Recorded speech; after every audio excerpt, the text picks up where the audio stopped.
This video is part 2 of my coverage of Sufism and the Islamic tradition for PSY 230 personality theory. In this part of the presentation, we'll start with the paths of Sufism and the way in which the Sufi tradition describes devotion. There are many paths. As you saw with both Buddhism and Hinduism, there are many different sub-variations. So what your authors in your text are trying to do is to give you an overview. I mentioned Rumi before. Rumi is a Sufi poet, an Islamic poet. He described love as the only transcendent force that allows humans to kind of shed the boundaries that are created by an over-attachment to reason. Which he described as being an isolated experience. So by exploring the depths of love and devotion, people can experience that transcendent state. The Sufis believe that when pursuing this path of devotion, this path of love, that the divine reaches out and makes connection and pulls the human being toward that presence of God. Now that idea is not all that unusual, regardless of the religious path that you're describing. As a person who was raised in a Christian tradition, that was something that I heard all the time, that through prayer, through devotion, you could hear the voice of God or become more deeply connected to the Holy Spirit. So the Sufis aren't saying anything particularly deviant from that here. The final idea here about the devotional path is that there's a need to surrender to the process of love and devotion. And this sounds very similar to what we saw in both Hinduism and Buddhism. The idea that the part of transcendence of the ego means surrendering, and surrendering to the love and connection and devotion to the divine. And, as your authors describe it, allowing the self to be helped and taken in is what this surrendering does. So you're leaving behind kind of the suffering and sense of separation that is over-identification with the ego.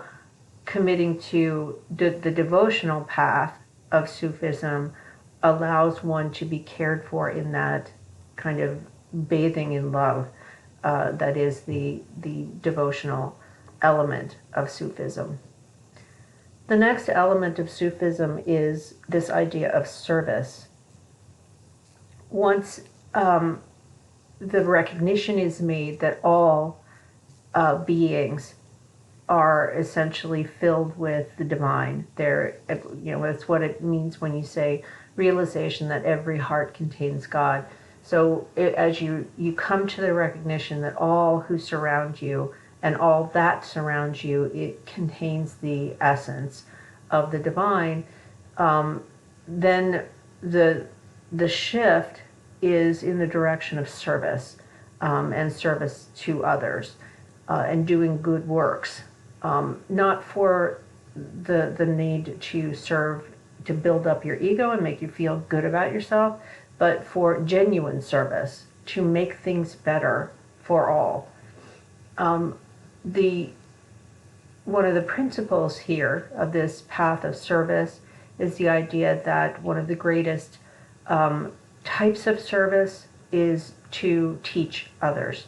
And again, this is something that is common to the Hindu tradition and the Buddhist tradition and to the Christian tradition, where there's an assumption that if you understand your divine nature, you will turn to service and you will have a need to help heal others who have not come to that recognition yet.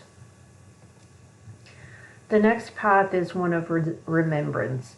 The Sufis, in their teachings, there's a discussion pretty consistently about this concept of remembrance, of constantly being reminded that you are surrounded by the presence of the divine, that God's presence is in everything, it is within you, it is in all things. So part of the devotional aspect of being Sufi is seeing the infusion of the presence of the divine in all things.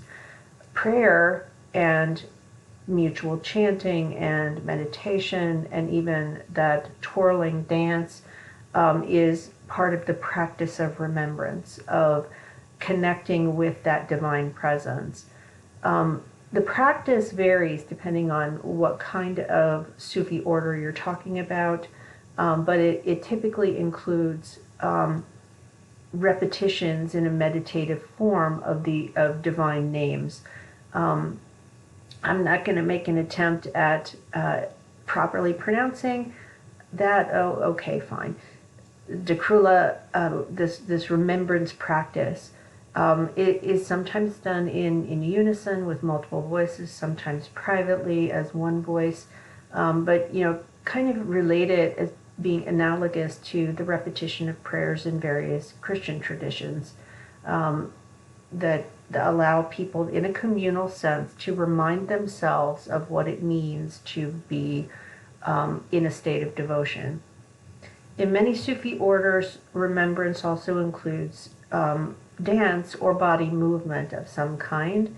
You saw in the video in part 1 of this presentation that dance and music are a part of many Sufi orders. You saw some video there of whirling, where there's twirling and spinning. I don't know how they do that. I would be in a puddle of dizziness in a hot minute, but that's part of it. It's a discipline of teaching the body to tolerate motion that it would normally not be able to tolerate. There are some specific orders in Sufism, like the Mevlevi dervishes, who sometimes while they are spinning are doing a repetition of divine names, of other kinds of mantras that they're going to repeat, sometimes to themselves, sometimes in unison, sometimes aloud, individually. Another path of Sufism refers to community. And I mentioned this earlier in the presentation in part 1, that there's a deeply communal aspect to the Sufi tradition. Sufi groups tend, regardless of blood relations, to be very familial.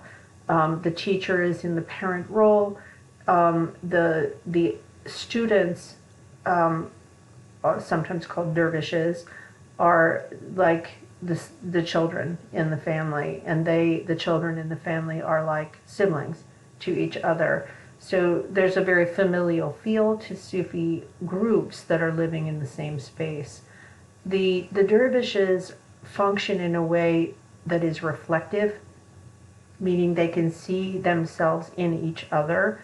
The goal is to learn to be patient with one's own failings, with one's own ignorance, by noticing, not criticizing, but noticing the same struggles in others, also noticing their strengths, their beauty, while simultaneously noticing weakness, can help people to understand their own process, their own path. So when it says the dervishes are mirrors to each other, when you're watching someone else on the same path that you are on, it is seen as a source of wisdom. Recognizing that the risk, when people are not doing this, I hesitate to say correctly, but if they're not deeply engaged or they're too egoic in their process, they would do this in competition. That's not the intent of living in a community. You are on a collective growth path. And by seeing each other's struggles and successes, there's mutual growth, and it's assumed that the growth will be faster and more fulfilling when it's done communally. Dervishes often, given what I've just described, see themselves as companions on a demanding path. which is made easier when it's done collectively, when it's not done in isolation. So when you're struggling, and you know this from your own life, sometimes when you're struggling, it helps if you're struggling with other people, because you can feel a source of community and a sense of shared understanding for your difficulties. And also a sense of joy and sharing when you have a communal success or recognition. Now, in all of our personality theories, we have to come to some point where we describe the self, or in the Sufi tradition, the word nafs, which is in Arabic, and again, I don't know if I'm pronouncing that properly. I tried, there are translation things that you can use on Google, but I don't know if it's right. This refers to ego. Now, when we studied Hinduism and Zen Buddhism, we ran into the same kind of language, where you're talking about the separate sense of independent self that refers to nafs. The term, it comes from a variety of words, and it's difficult to translate into English in a way that really communicates what it means. The word is connected to words like breath or breathe, and soul and essence, self and nature. So it's a broad kind of nexus of connected ideas. At its basest level, the self is ego. It is a very self-centered consciousness. It's very body-oriented. So it's like you sitting wherever you're sitting, doing whatever you're doing right in this present moment, locked in your body at your point in time. So at the lowest level, self is this ego-focused conscious awareness. This narcissistic ego has to be transcended. And that's a common theme that we've seen in many different traditions, particularly Hinduism and Buddhism. But it's also something that Maslow talked about as well, that, self-actualized people tend to be less egoic in their understanding of themselves and their understanding of the world. So this isn't an alien idea. As the self, as the person who is a Sufi is studying and practicing, they become transformed. And so what you're looking at here is a growth-oriented approach that is really moving the person in the direction of an ideal. In a way, you can think of like Carl Rogers, his approach, it's growth-oriented, but there's no perfection that's been arbitrarily designed. Every person is unique, and however they grow is fine. In the last 3 chapters that we've studied, there is an ideal that is defined. There is a goal that people are seeking. So there is a definition of what is perfect in a way. These are sometimes called idealistic models, because there is a specified endpoint that people are seeking, that they are unlikely to achieve, but they are seeking it, and it is the seeking of it that is the essence of the transformation. In Sufism, there is this idea of what's called a tyrannical or narcissistic state. So it starts with this idea of a commanding self, a self that tries to keep you in this state of discomfort, of suffering, of perception of lack. And it's that kind of that voice in your ear that says, you're hungry, you must get this. You're angry, you must take action. You are fearful, you must do this. So when your text authors talk about a self that incites evil, they're not saying that it's a voice in your head that tells you to go out and kill people. Well, that could be. But it's more like it keeps you tethered to a state of deprivation. It keeps you tethered to feeling like you need things or else bad things will occur. When we are over-focused on that, it tends to dominate our thoughts and it controls our behaviors. keeping us in that deprivation state. So think about the bottom layers of the Maslow hierarchy of needs. When we are over-focused on those needs, we are kind of trapped in an ego state that says, I am in a deprivation state. And if that becomes your sole focus of attention, you aren't going to be able to focus your mind on the divine, on the spiritual path that you want to be on. This kind of selfishness can trip people up in terms of not behaving ethically, not behaving morally, not behaving with compassion. And here you see a commonality with Freud. There's an assumption that this ego, this self, this narcissistic self, has these impulsive drives that are destructive. They're destructive to the individual, they're destructive to the community as well.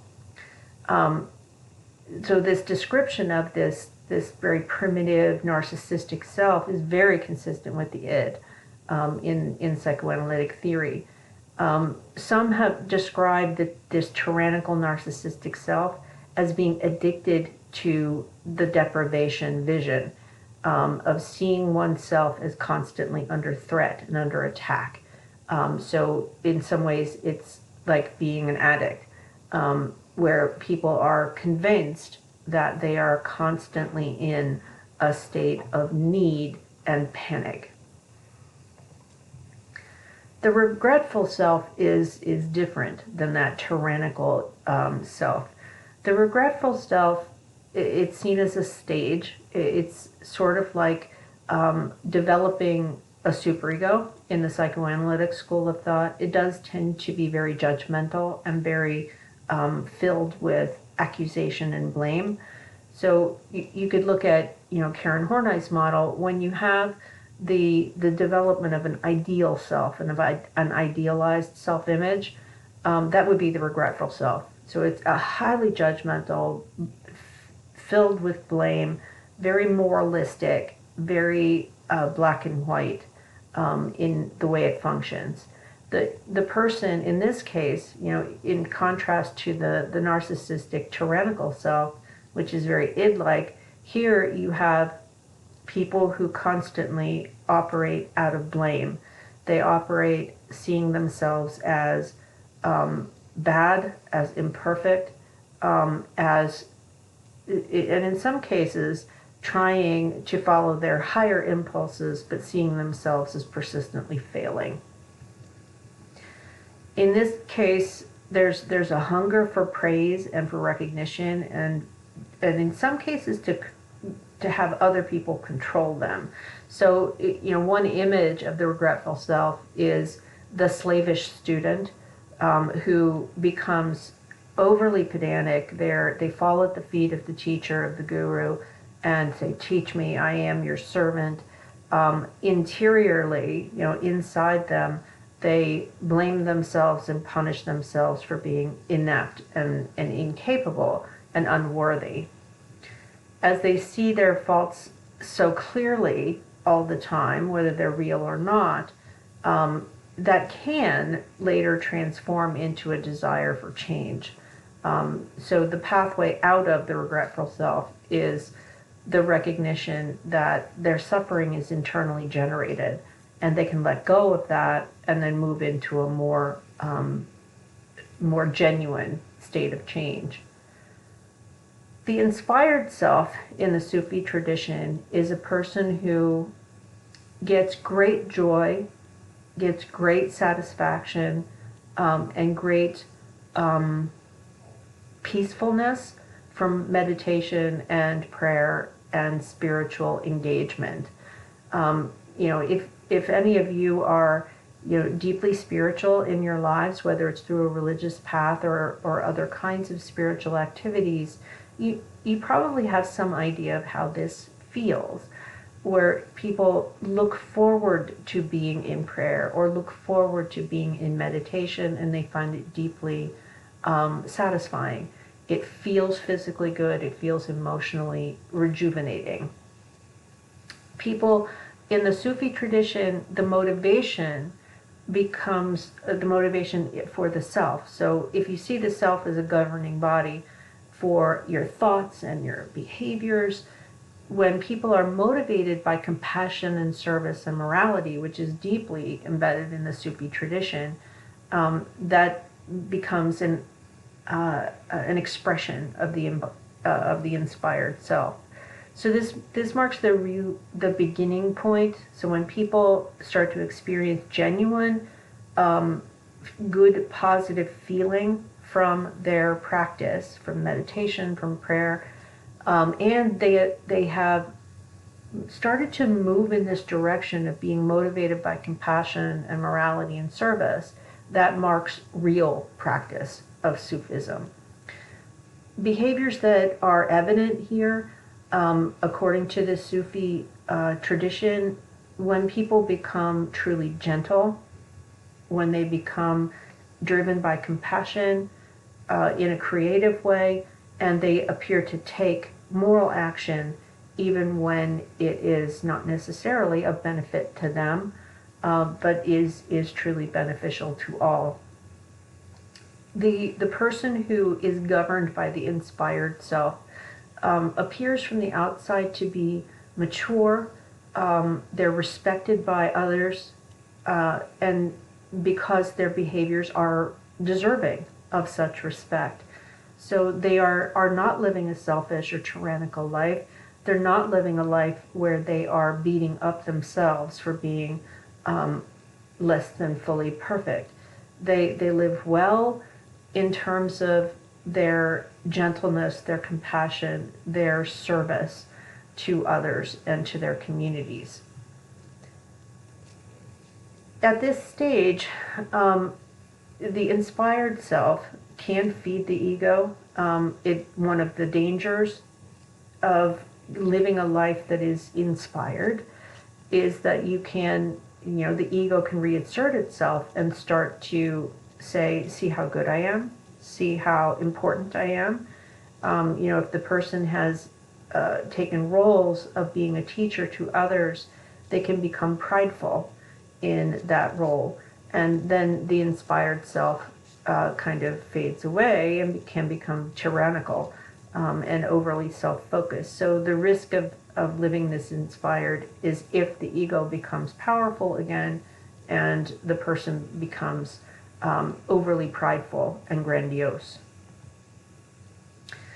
So the serene self, though, is a departure from this. So in the serene self, the person who has been studying and practicing Sufism achieves a place of peace.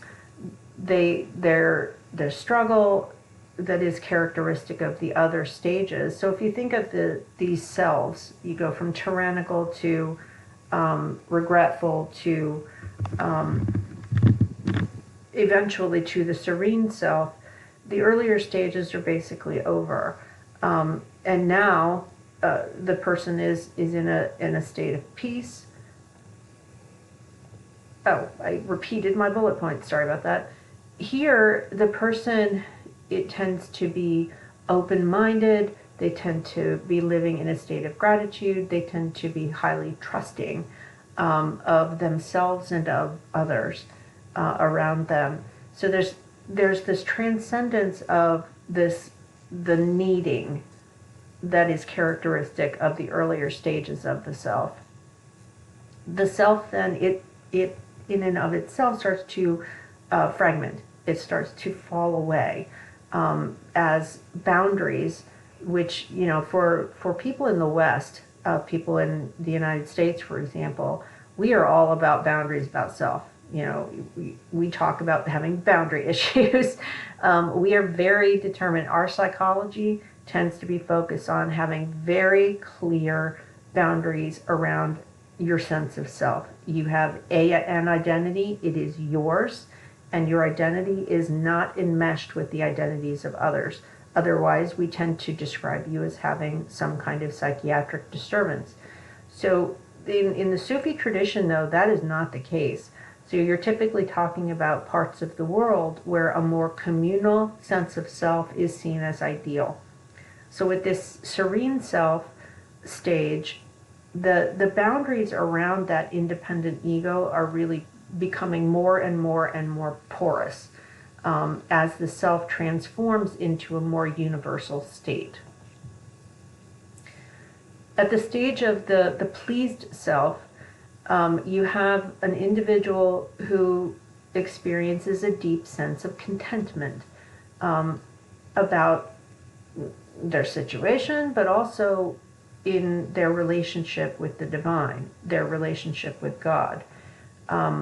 This pleased self, it departs from, the previous experience with the world, which was typically more about, avoiding bad outcomes and seeking good outcomes, seeking safety and seeking pleasure and seeking a world where you are without illness or pain or suffering. So you're transcending that. That's kind of left behind, and it's no longer of relevance. And as I said before, it's a state of deep contentment and communion with the divine is a part of that. Then you have the stage of really focusing on a self that is so connected that it is pleasing to the divine, to God. Those who acquire this stage of the self are described as in deep communion. To put it in Christian terminology, is being filled with the Holy Spirit. If any of you were raised in a Christian tradition, that may be a phrase that you've heard, being filled with the Spirit. In Sufi tradition, there's a recognition that all that is can be characterized as power comes from God, and that you, in your human form, are not powerful. You have no power on your own. Your power to act, to behave, to think originates in the divine. It starts and ends there. These are people who have achieved a sense of inner wholeness, of connectedness. It connects very much with, in my Christian upbringing, with this concept of being filled with the Holy Spirit. When one is filled with the Holy Spirit, their acts flow from that Holy Spirit. So it's seen as an ideal state to live in. The Sufi tradition suggests that people have difficulties, that they experience, for want of a better word, neurotic emotions, and that's what your authors mean by struggling with the world, because they see these multiple identities. And by that I don't mean, dissociative identity disorder, but they are toggling back and forth between a self that is selfish, a self that is regretful, a self that is prideful, and they see these multiple levels of existence. Healing requires really that you have achieved a sense of self that is in connection, in deep communion with God, and is therefore pleasing to God. The pure self at this stage means that the self has been fully transcended. So, when I mentioned that, when we look at these last 3 chapters, they really are what some psychologists call perfection models. There is a specified ideal, and the pure self is the specified ideal here. The pure self has the ego, the base self has been transcended in its entirety at this stage. There is no separate sense of self that remains. All that remains is God, is the divine. So at this stage, that deep connection, that being filled with the divine, is all there is. There is nothing else. And therefore only the divine exists. So again, these are, if you use the approach that, one psychologist has a really old textbook now, Salvador Mati, he talked about, there are conflict models that would be like psychoanalysis. There are cognitive models like Kelly. There are growth-oriented or actualization models like Rogers, and then there are perfection models where there is a specified goal state that you have to reach. Some other theories that are not so connected to religious traditions are things like existentialism. And there were several theories of psychology that are existentialist in nature, and they make similar kinds of arguments. They just don't do so in terms of religious terminology. So in this case, the pure self, if that has been, if you've achieved that stage, only the divine exists. And again, kind of the Christian allegory would be being consumed by the Holy Spirit. And in that state, nothing exists other than God and the relationship with God and the connection to God. The ultimate recognition here is that your separate self was an illusion. It was a delusion. Your sense of separateness, your individuality, your separation from God was just a grand delusion that your ego spun, and now you have shed yourself from that. You are God, and God is you. And that concludes part 2 of my coverage of Sufism and the Islamic tradition.